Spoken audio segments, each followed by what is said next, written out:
เมืองบุญไต้สำเร็จกองประชุมครบคณะบริหารงานพรรคเมืองเปิดกวงครั้งที่12สมัยที่5กองประชุมครบคณะบริหารงานพรรคเมืองบุญไต้เปิดกวงครั้งที่12สมัยที่5ขององค์คณะพรรคเมืองบุญไต้ได้ไขขึ้นอย่างเป็นทางการในตอนเช้าของวันที่29เดือนสิงหาคม2019และอัดลงในตอนบ่ายของวันที่30สิงหาคม2019ณที่สโมสรห้องว่าการปกครองเมือง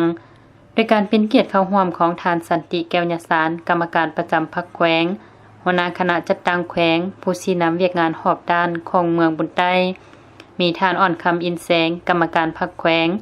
เลขาคณะบริหารงานพรรคเมืองเจ้าเมืองบุญไต้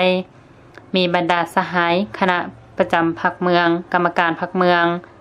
กองบัญชาการทหารกองบัญชาการตำรวจหัวหน้าห้องการประธานห้องประธานองค์การจัดตั้งมหาชน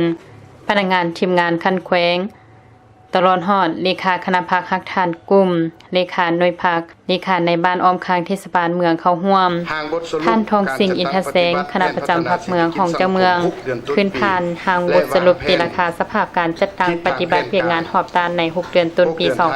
2019และวางทิศทางแผนการใน6เดือนท้ายปี2019รับฟังบทสรุปการ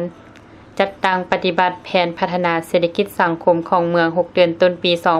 2019และทิศทางแผนการใน6เดือนท้ายปี2019รับฟังการจัดตั้งปฏิบัติแผนงบประมาณใน6เดือนต้นปีและแผนงบประมาณใน6เดือนท้ายปีรับฟังการสรุปรายงานความคืบหน้าการเกิดภัยพิบัติและการกะเกียมพร้อมเพื่อรับมือกับภัยพิบัติที่อาจจะเกิดขึ้นใน6เดือนท้ายปีรับฟังการสรุปรายงานการประเมินความทุกข์ยากตามดำรัส348/รบและมาตรการแก้ไขความทุกข์ยากจากนั้นผู้แทนกองประชุมก็ได้พร้อมกันประกอบคำคิดคำเห็นต่อหางบทรายงานการเมืองทั้งสองภาค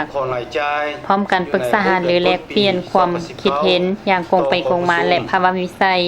ถูกต้องแท้เหมาะตามความเป็นจริงและสอดคล้องกับระเบียบกฎหมายสอข้างเห็นใดด้านดีด้านอ่อนข้อคงข้างและสาเหตุของปัญหาเพื่อความเป็นเอกภาพในด้านทัศนแนวคิดการวางทิศทางแก้ไขให้ถูกต้องและได้รับผลสำเร็จตามระดับคาดหมายในกองประชุมยังได้ผ่านข้อตกลงการแต่งตั้งสมาชิกพรรคและการแบ่งความรับผิดชอบขององค์การปกครองเมืองและข้อตกลงแต่งตั้งของบางโครงการที่ได้มีการแต่งตั้งใน6เดือนผ่านมาโอกาสที่มีความหมายความสำคัญนี้ทานสันติแก้วยสารกรรมการประจำพรรคแขวงหัวหน้าคณะจัดตั้งแขวงผู้ชี้นำเวียกงานหอบด้านของเมืองบุญไต้ได้มีคำเห็นต่อกองประชุมซึ่งก่อนอื่นทานได้กล่าวแสดงความยงยอสมเสยต่อกับผลงานที่ย่านมาได้ในระยะผ่านมาพร้อมทั้งแนะนำให้คณะพรรคแต่ละขั้นเสริมขยายหมุนเสื้อวัฒนธรรมเอาใจใส่รักษาความสงบหอบด้านในสังคมก็คือเมืองบุญไต้ให้มีความสงบปลอดภัยมีความเป็นระเบียบเรียบร้อยสืบต่อปกป้องรักษาเสถียรภาพด้านการเมืองอย่างหนักแน่นเข้มแข็งนำใช้กาลโอกาสและเงินไขเอื้ออำนวย